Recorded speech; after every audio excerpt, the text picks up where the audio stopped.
horse drifted alarmingly in the betting was, Felsted in the morning continued to drift. It was late on the exchanges to lose. It was something you'd see in a Dick Francis novel, Charles Burns. The ground is soft. It's heavy. It's soft on times. It's heavy. Okay. Hello, big one. Welcome to the Bar Steward's Sunday Sermon, and a strong one in prospect we've got for you this week. We'll start off going through Goodwood, but welcome, gentlemen, John and Chris. Good evening.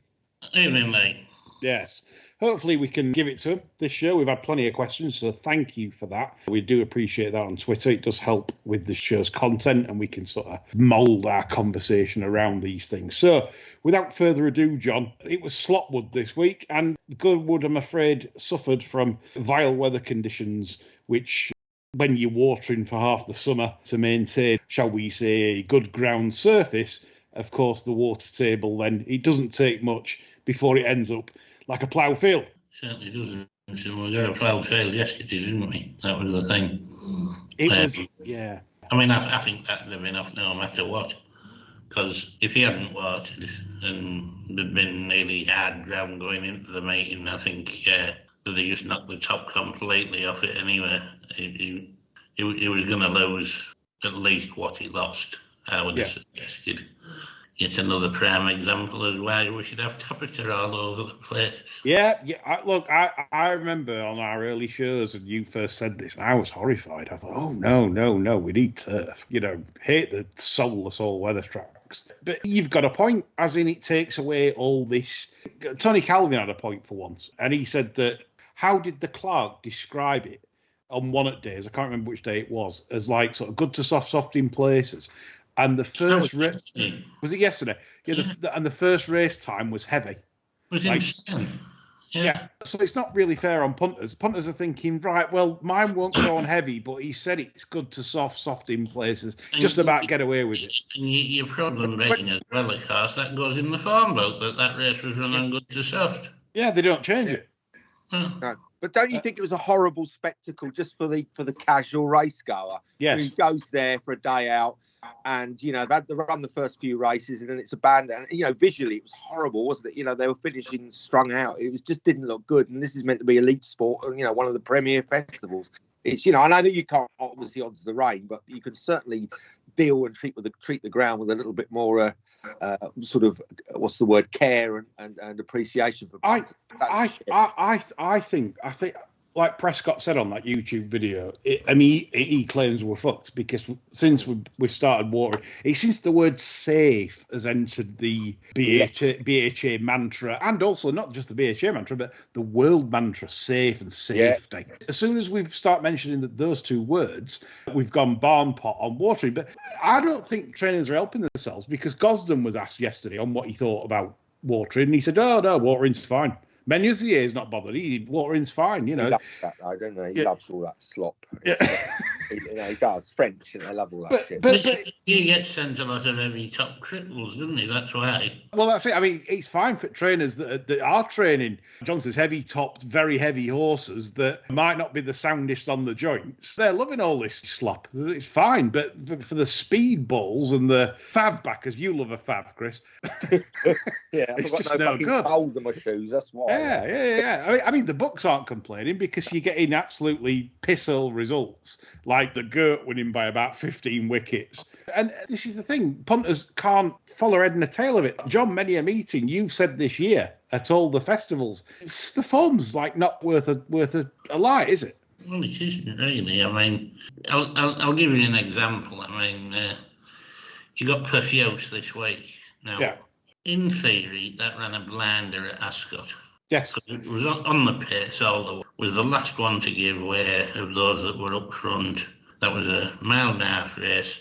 So comes here with form on heavy ground. It's one on heavy. He's dropping back 2 furlongs in trip. Now he's waking the last furlong over a mile-and-a-half at Ascot.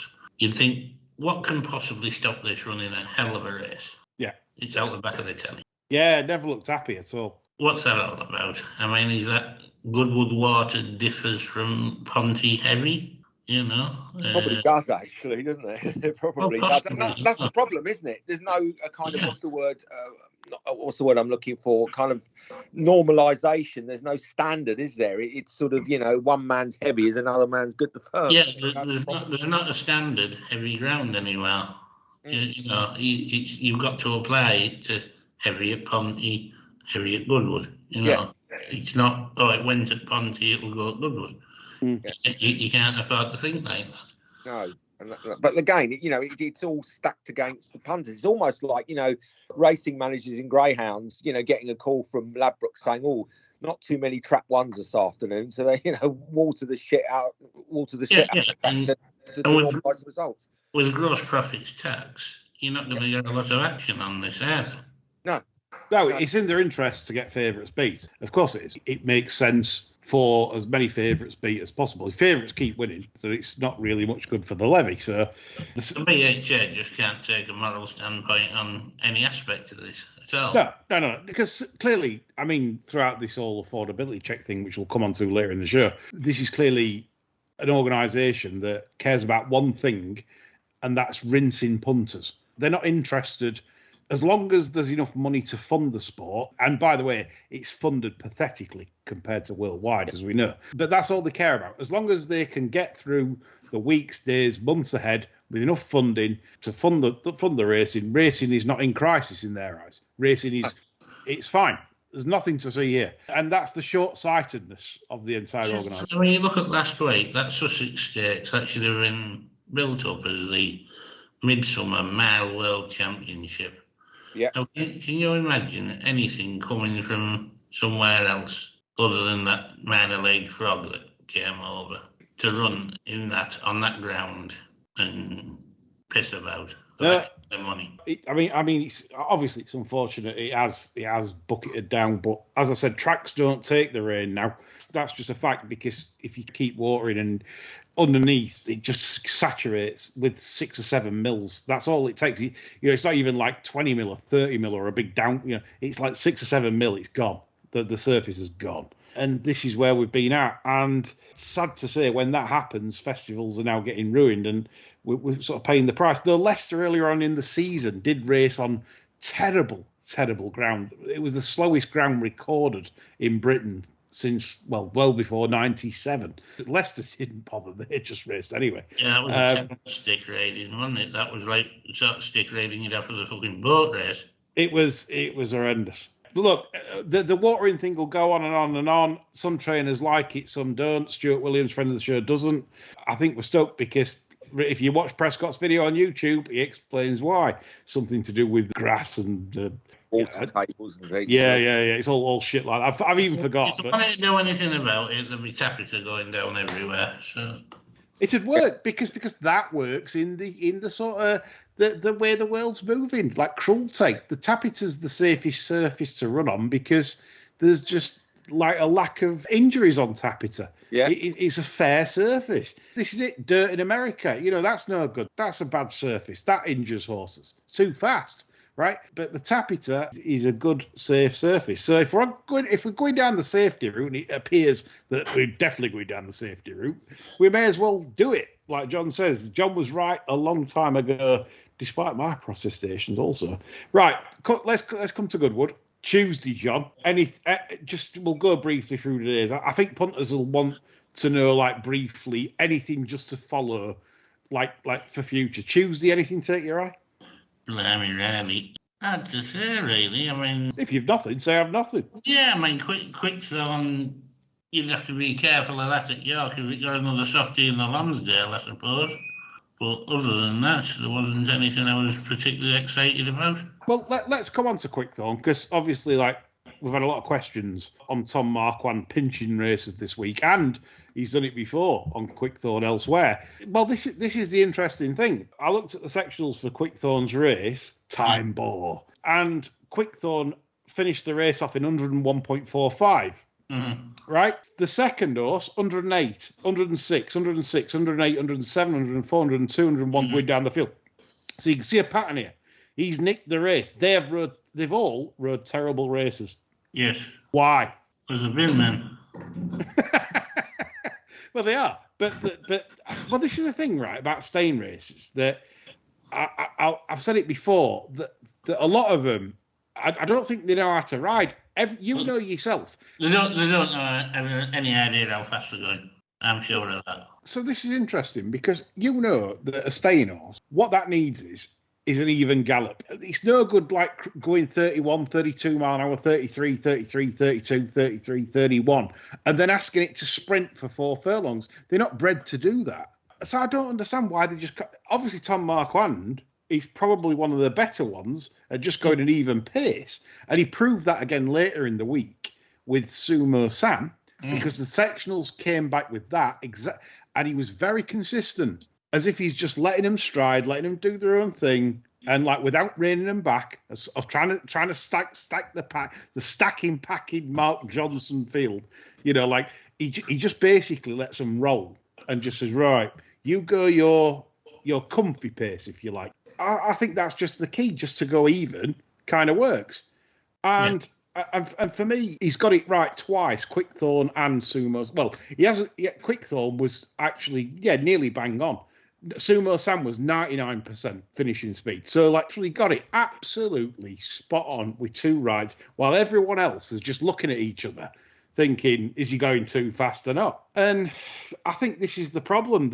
Frankie was on a hold-up horse. So I'm not sticking up for Frankie, but he was obviously on a hold-up horse that sort of needed a pace. I just think that in the Goodwood Cup, John, why did no one decide to chase? Were they being selfish to their own chances and thought, well, if we chase that, we're beat? I couldn't believe Ryan didn't make my use of Emily Dickinson. You know, I felt that was a very strange ride in the circumstances, because, if anything, that fairly gets 6 mile, it'd be out, wouldn't it? Wouldn't it?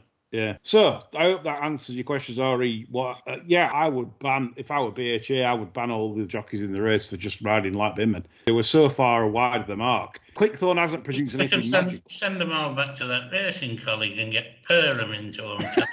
and Dave Cross. Yeah, Dave, 2 legends of the game, teaching our future jockeys.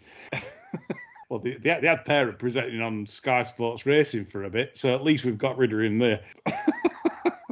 On to the Wednesday, the goat lagged up by an innings and 240 runs. We're not really bothered about handicap, so I thought that was actually quite a significant race with a real possible anti-post action. Ooh, this is what we like, John. Come on, fill us in. And it's not the ones you'd think, because everybody's going to think I'm going to say, I'm a letter for the Melrose.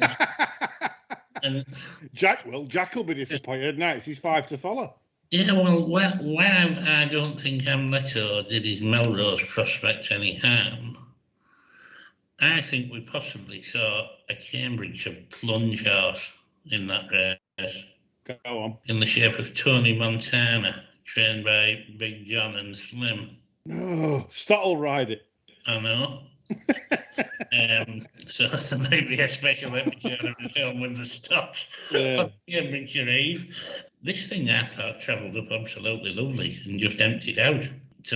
Stott's fault. I think this went through the race like the best horse in the race by some considerable margin. And he's got winning form at around the quarter. I think his cruising speed would let him sit wherever he wanted in a Cambridgeshire. Gosden has a happy knack of targeting a decent 3-year-old at that race and get them in down the bottom and backing the shit out of them and then pissing up. This could be the one. You've heard it here first, folks. John likes this Cambridgeshire time. More than Liberty Lane, John, because I know you like that a bit for Cambridge. Well, I haven't been able to get...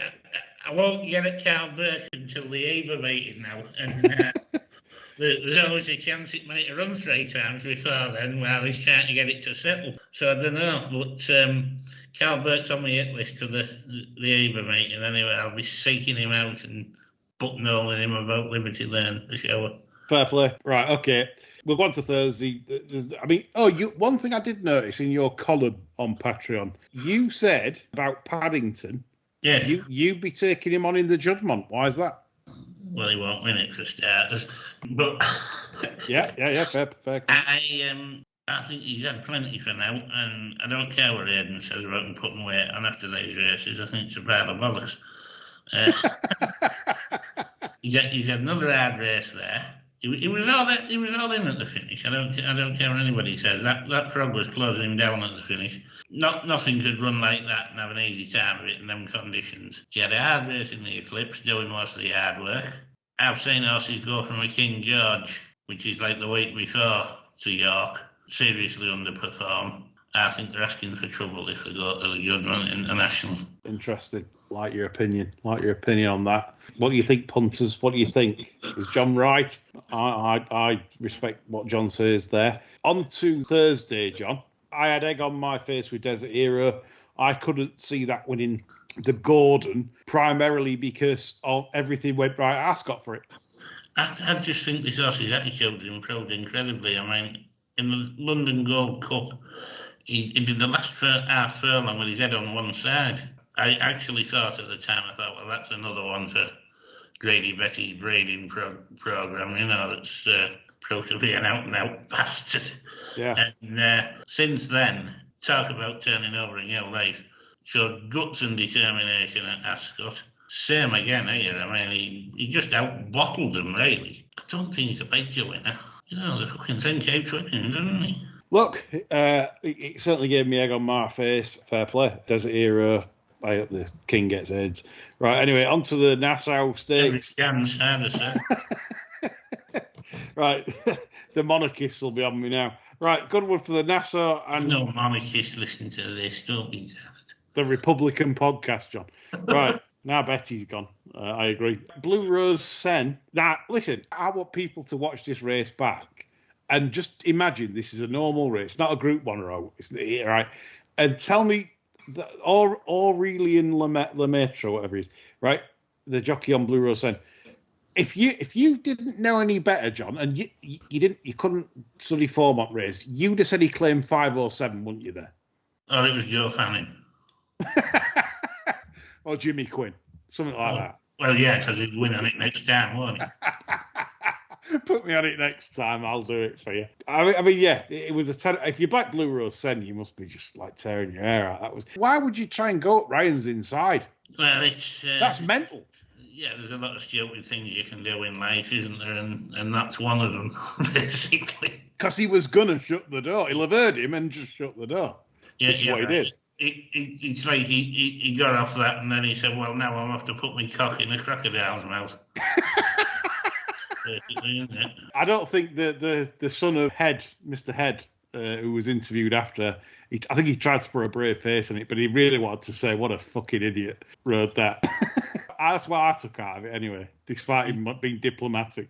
Is he getting a bit hexed, this Christopher Head, when he sends anything over here, do you think? I don't know. I mean, I always think the gods never really favoured his father when he was riding over here. Yeah. I mean, he got some fucking good horses beat when he was riding over here. Yeah, old Freddie, yeah. I don't know, I'm just starting to think there's a bit of a hex on them two when it comes to coming over here. Yeah. No, you might be right. Friday, not really much to report. You tipped up Highfield Princess. Absolutely different gear. Does she win the Unthorpe, John? I don't know. I think it depends which of them stupid 2-year-olds turns up or doesn't turn up. Really, yeah. The Super Sprint winner was pretty impressive, really. Relief Rally, yeah. Yeah, and I thought Mick Appleby's horse won at this meeting. I thought that is so gutsy, that thing, I mean, there was 3 or 4 travelling all over that 2 hours, and he just knocked him out of the park, hadn't he, at the finish? Yeah. It'd be very dangerous if it was wet at York. He would. He genuinely would. Yeah, I go with that. Just a congratulations to you also, Barn Blowing Smoke. Epictetus, I thought was a great call on the preview show when you said that's... It was better than me call the time before when Nostrum ran anyway. But you've been saying all season about Epictetus. You've said it once a mile. What are they doing? They're idiots. So, again, another great call. Not really much else to say on that day. Hamish won a Candleford. You barked down as a... I would just say that I think the Stout team missed a massive trick with Nostrum, not putting him in the city of York. I think that would have been a terrific graduation race for him. They'll probably give him a break now, do you think, till next run? Get building back up? Probably Brigadier Gerard next, won't it? I'm hoping that's Desert Crown to save me some blushes from my tweets this year, which have been disgraceful. What a disgraceful tweeter I am. We all know that. So who cares? Good. He'll be out in a fortnight if he can stay clear of stone bruises and things. Yeah, I just want to start on it for laugh. If the trainers have got a sense of humour and they listen to this, they'd put Stott on it. I think you're probably going to be the only one that's available, isn't he? Oh, well, this is the thing, right? So I tell you, we'll have a little break here before we go on to just yesterday's, which didn't very much talk about yesterday's. In fact, there's nothing to talk about yesterday's. It was just bollocks, wasn't it? Bad ground.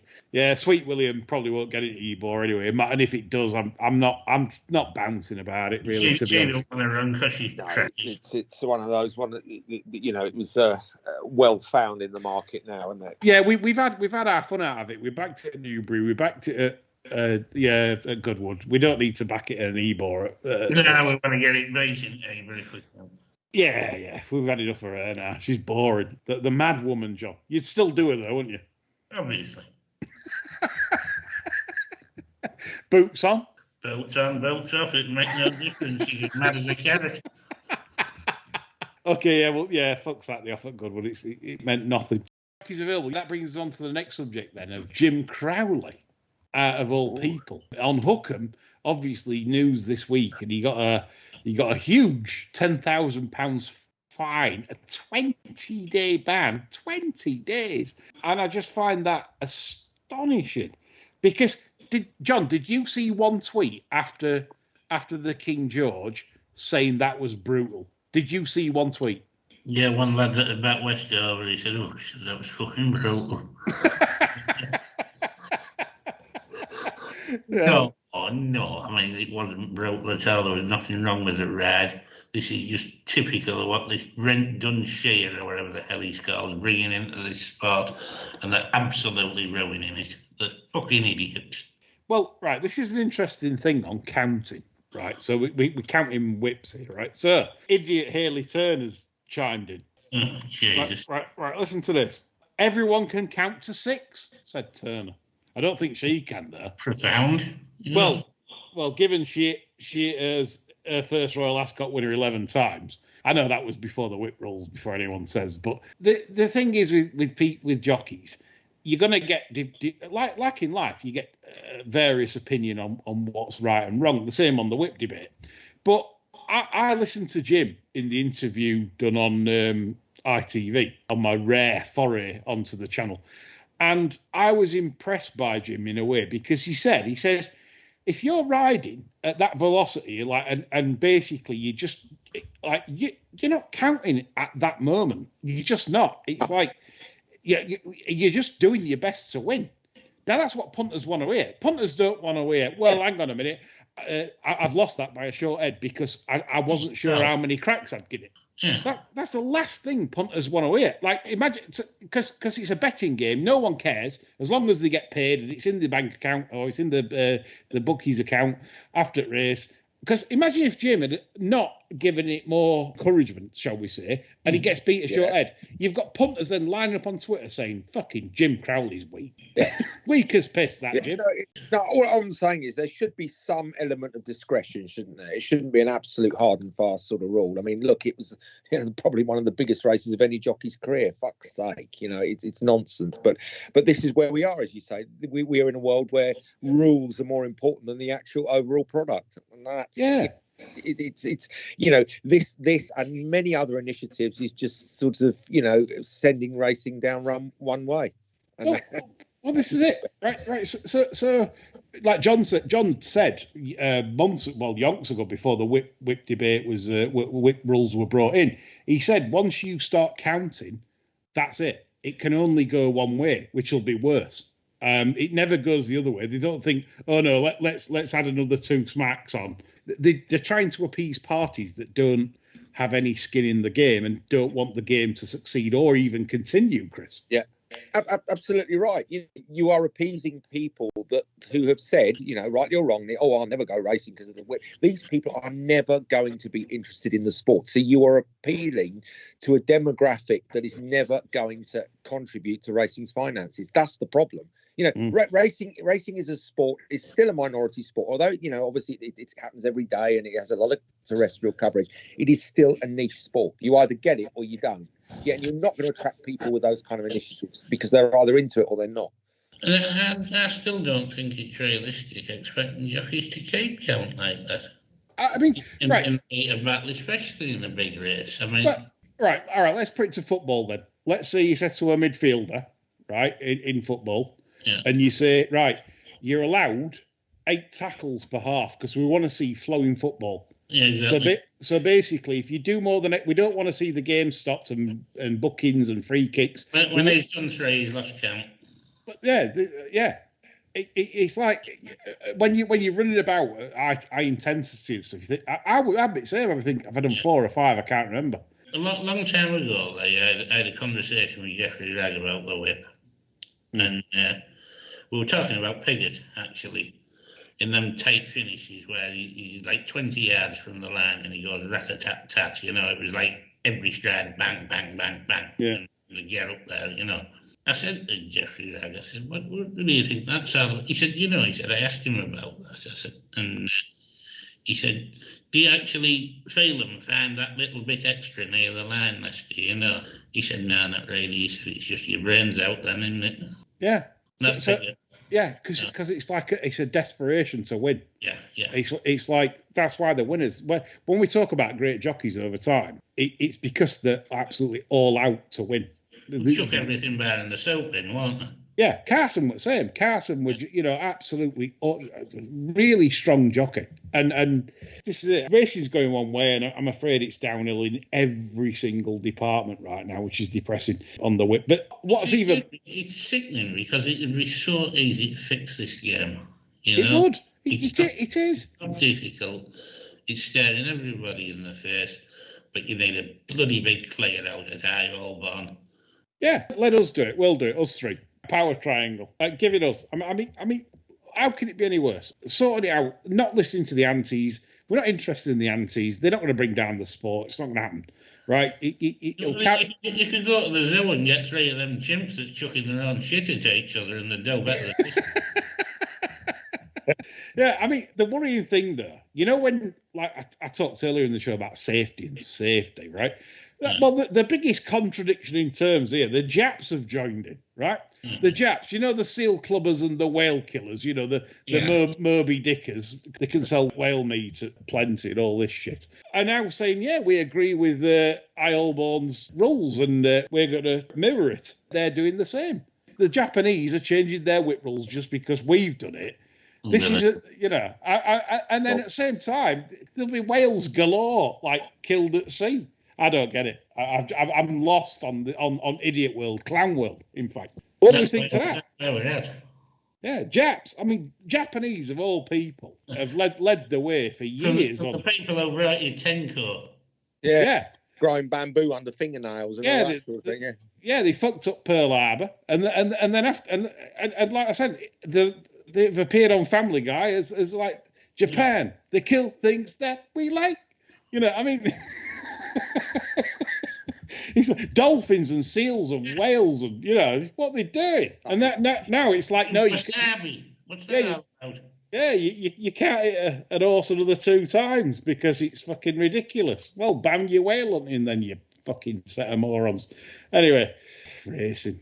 It is though, it's that bad, isn't it? But before we come on to questions, we're going to tag on about affordability. It sort of keeps rearing its head, obviously. I get asked a lot about this and so forth. And where we're at the moment, sadly, is we're fucked. We're all fucked. As it stands, the policy is that we won't be allowed to bet with our own money at our own choosing. So I thought, as a bar steward, I'd come up with another plot. What do we think, John and Chris? Right, if you go skydiving, Chris, right, what happens? You have to sign a waiver, don't you, to say that if the parachute doesn't open and all your limbs are fucking gone. I know where this is going. Yeah. Right, so you're fucked, aren't you? But you can't sue the company for malfunction. Yeah. You're doing this at your own risk. Yeah, absolutely. You waive all your rights to recourse because you've had the risks explained to you. You confirm that you understand them, and so it's caveat emptor. If the parachute doesn't open, that's that.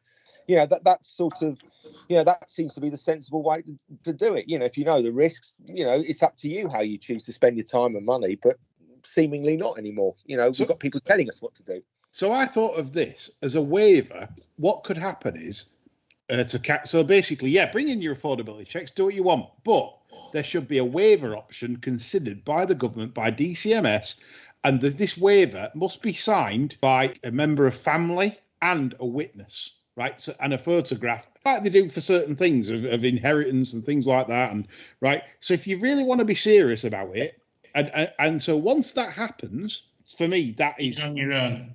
Yeah. What's the problem with that? Then no one is affected, and they'll still come back with the argument. So, well, the addict at the time might not be of sound mental health. Well, I'm sorry, but you can't be perfect in this world. There's no perfect world. There's no unicorns. But this way forward, once you've done that, so you basically have a photograph. Everyone will be putting it on Twitter, won't they? Look who I'm stood with today, signing this. Be some right creatures. But yeah, this could work. Because how can government argue? Because Lucy Fraser herself, John, says the government do not want really to tell people how to spend their money. Well, if that's true, Lucy,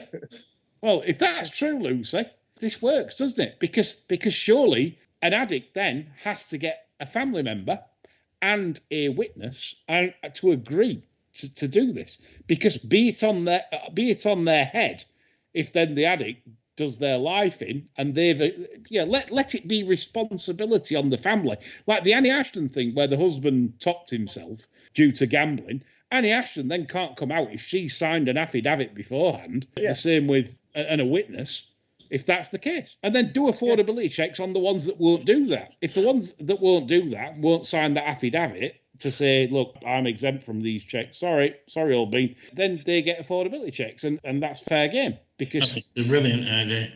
Well, there we go. That's what we're here for. We're in it all week. Yeah, but that's not their agenda, is it? They'd have to acknowledge that their primary driver is reducing social harm, and that's not the case at all. It's about controlling people, isn't it? That's the real agenda. You're right. You're right, Chris. This is a problem, right? As we know, I had another Bob Lazar theory today. Yeah, go on.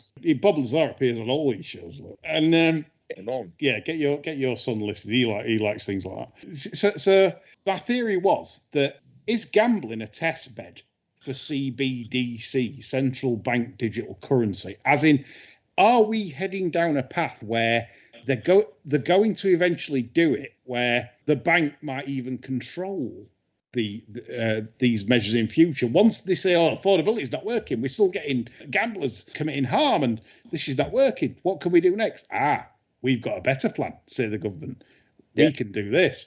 Right. So basically, then any gambling transaction from a bank is limited to, they can do this already. Yeah. I mean, if they wanted to, the banks could fuck the entire game. They could just say, right, you Mr. Jones, you are limited to £250 coming out of your bank account each month on gambling maximum. And then you are fucked. Yeah. Then we're all fucked. I think that's right. I mean, it's not, if you were having this conversation maybe, 2 or 3 years ago, you see, well, that's tin hat conspiracy. But what's happened over the last few years, I think it's a plausible theory, isn't it? It's not outside the realms of possibility. We don't have to buy ice cream guns. Well, right. Think about it, lads. Right, they ain't going to come for alcohol yet, because alcohol would cause riots amongst the masses. If you know what happened in the Prohibition era, it just didn't work. Clearly, everyone imported it and so it just didn't work. And we could have a scenario here where gambling is the sort of test bed, because they've already created gambling as a dirty word. It's dirty. It's very dirty. Yeah. A lot of people in society won't miss it. They'll go, oh, well, that's good. Get rid of gambling. I think this is that could be a test bed. I do. I think it's a good theory. I think there's a lot. I mean, we see bookmakers' accounts closed, on-course bookmakers that are having their accounts closed after years of banking, 20 years, 25 years of banking with the same bank. No, we don't want your business anymore. Why? Because they're paying cash in, and they don't want any cash. Yeah, no, they don't. Cash and gambling hand in hand. They just don't want either, do they? Because cash doesn't allow them to control or to obtain data on people's spending, and that's the big problem. That is a massive problem. Yeah, I mean, Christ knows what's going. But bottom line is, unless there's a seismic change, you can expect more and worse of this, I think. Yes, I'd like to think that some of our theories and solutions are common sense. But the problem is, in the world we live in at the moment, the common sense sort of decision making isn't really happening. I.e., we're getting to scenarios where virtue is more important than an actual common sense decision, as we've seen over crises in the last 3 or 4 years. It's more important to say I'm doing everything to save a life than to have an impact assessment and say, well, what are you actually doing to save that life? How much are you spending, and what impact is that having on everyone else? No one seems to have a clue, certainly in government anyway, on what to do. No, but there's clearly some kind of shadowy hand that's controlling a lot of this. It is too coincidental that all of these things seem to be happening post-COVID. The sum totals must lead you to believe there's something going on. Quite what that is, who knows? Well, the interesting thing going forward, Chris and John, obviously the gambling charities sort of grift, if you like, which we know there is. What are they going to do if they recommend these measures to the government and they say, yes, this will reduce harm? These measures will reduce harm, right? Gambling harm. But then to get continued funding, they're going to need to create scenarios where there's more harm because they won't get any more funding. Yeah, exactly. I mean, so how's that going to work? Sort of got inbuilt obsolescence, isn't it? But I guess they're making hay while the sun shines, aren't they? That's the thing. There's clearly a grand strategy that nobody, not even government's aware of what's going on. But there's too many separate strands that could lead you to conclude that by anything other than the fact there's some kind of conspiracy to control how people choose to spend their money. Yes, that's the way affordability is going at the moment. It is a bit crazy. Right, we're going to come to some questions to finish the show, which John has expertly advertised on Twitter. Patrick says, was it just a coincidence that Goodwood abandoned after 4 races? No refunds given? Or was it just genuinely down to unsafe ground, John? I don't think there was anything untoward myself. I think it just looked nasty by then, didn't it? Yeah. It had to stop. Yeah, I think Chris sort of like made a point earlier. He said it's not a spectacle for elite sport, and I totally agree with him. Philip Doxy says all weather isn't a bad shout. Marquand making a fool of everybody. Yes, we agree with that, of course. Jack also said the same. Jack's asked a question about Sumo Sam, the horse relishing the conditions or another blunder by other jockeys. I just think Tom Marquand got it right. Remember when James Willoughby used to harp on John about like staying horses getting even fractions, like I said earlier in the show? Yeah. I don't understand. I just don't get it. See, you've got an horse that's by something like Nathaniel out of a 2-mile mare, and they sat up front end doing 31. Like you said, they just don't know what they're doing, do they? Half of them. Glenn Sargent makes a good point. Because how much rope would you have given Visionarian in the Galway Plate to stop dicking about and fucking the start up for everyone? I agree with that. The problem is, how do you do it? What's your boundaries? When an horse is like causing problems at the start, John, what would you do as starter? So your starter, what do you do? I'd operate 2 straight figure out procedure. I think the authorities should also bring in fines for trainers for horses that mess about at the start, and I think you'd see an awful lot of improvement in behaviour at the start. Well, we touched this on another show, didn't we? Regarding horses getting walked to the start, I'd ban that. There's a lot of horses that misbehave at the start that are from the same nucleus of stables. You can nearly always guarantee those horses are going to go in without a lot of fuss. You're never usually far wrong if you're having a guess at who's going to mess about. Agree with that. Peter Robinson's been on, says, unless you want to highlight Niall McCullough's magnificent career, because I haven't been mentioning his questions. Sorry, Peter. Sometimes it's busy and we don't always get to ask everything. But yes, Niall McCullough, his 5th win in the Guinness Handicap, first won the same race in 1991, John. So 32 years ago. Great achievement. Tony Ives won the Magnet Cup 2 years on the spin once. Tony Ives. Yeah. That was a shocker. Great achievement. Absolutely. Yeah. Fair play to Niall McCullough. I read somewhere that Mark Enright found the game difficult and got depressed. Well, if I rode like him, I would. Why is the industry so keen to mug off its lifeblood, whether it's overwatered toss everywhere to affordability checks to being fleeced for a drink? I'm getting to the point where I could quite happily never bet on racing again, says Damon Clark. You'll be back tomorrow, Damon. He's got a point. He has got a point. He has. That is very valid. For punters, that's the problem. And, you know... He had an absolute washer yesterday, Damon, hadn't he? Yeah. He brings fucking rinse, poor bugger. Stephen Thomas, he mentions about O'Sheen and Kieran Fallon. Obviously, with Qatar scaling back their operations. I've said this for a bit. Why ain't O'Sheen at Gosden's? Is it because they're all like? It'd be like putting an elephant louse in a sweet shop, wouldn't it? I was going to say that. I thought, well, no, I'm trying to get sued. Thanks for that. Yeah. The Clarehaven Colombian. Yeah. Yeah. Yeah. Nah, wouldn't it? It's a shame because I think O'Sheen would be perfect for them. Well, he would.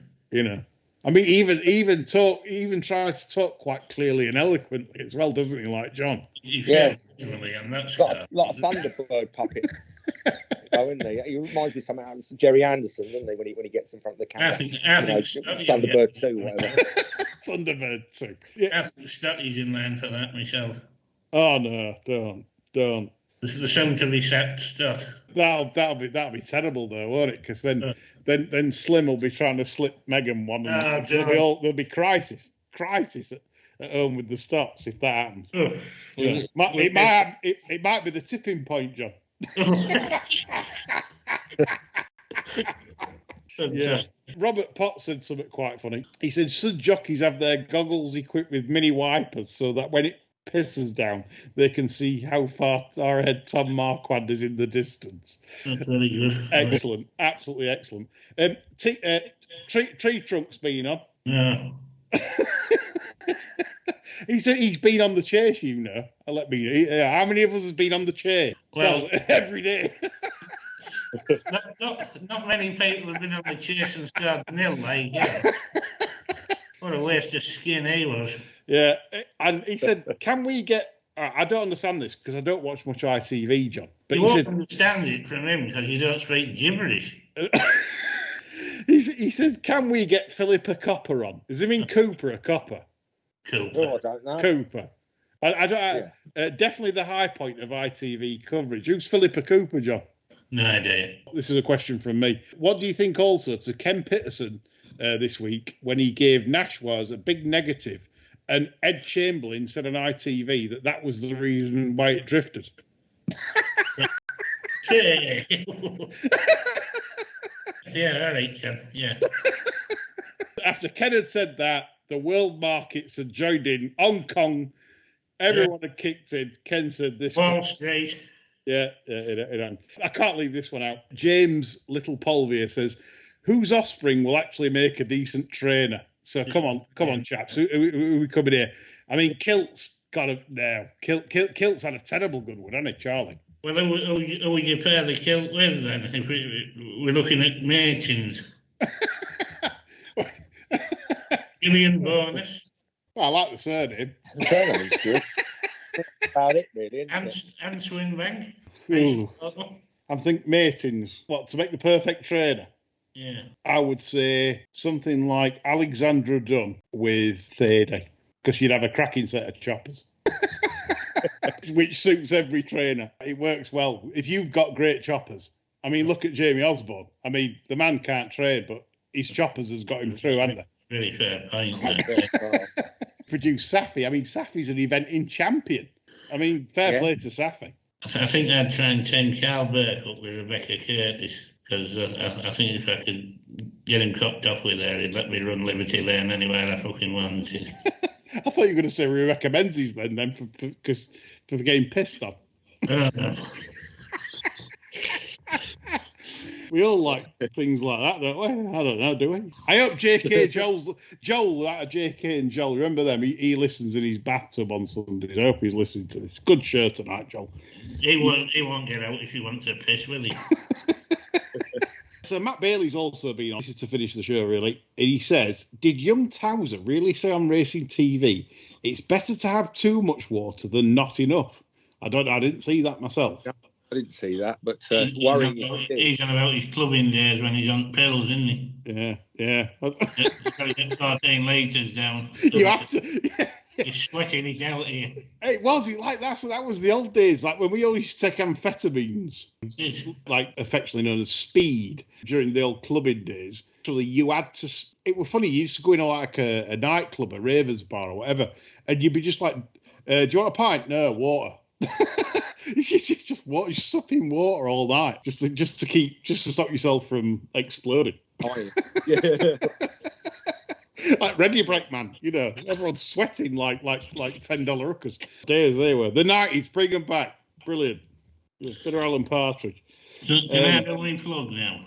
Of course you can, John. Yes, sorry, I forgot about that.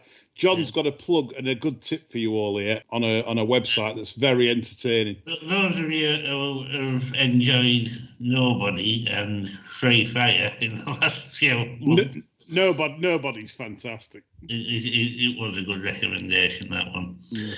There's a really good friend of mine called Paul McGee who has devised a website called Warped World. And I'm going to get the producer to put the link, running order or whatever they call it, on the on YouTube. John, let me interrupt. I can tell you it is lovetowerentertainment.com. Right. So it's lovetowerentertainment.com. That's the link for listeners. There's 3 short stories on there where Jim Bowen of Bullseye fame has done the voiceovers.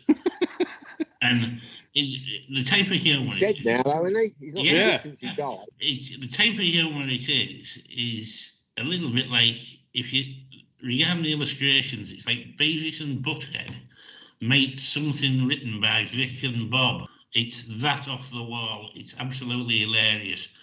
There's the erotic shenanigans of Terry O'Rourke, the sanctimonious goings-on of Ernest McSweaty-Keister, and the stomach-churning exploits of Simon Thornton. And they're leading to a longer story about the mythical pigeon, which has people shitting on desks and a monkey with a Scouse accent, which about says it all. Right. Honest to God, if you've got a spare half hour, click on this. You will not regret it. You will howl. It's a good record. If you say it's funny, it usually is. Definitely. Love it. So I will do that as well, John. So thank you for that. So right, that's it, folks. That's it. The show's over. That's all, folks, as Bugs Bunny used to say. Yeah, Elmer Fudd, bit of Elmer Fudd. We loved him. That's all from me, John and Chris. We'll be back next week as always. Friday show as normal, and we hope you have a fantastic end to your weekend. That's all from us. Bye for now.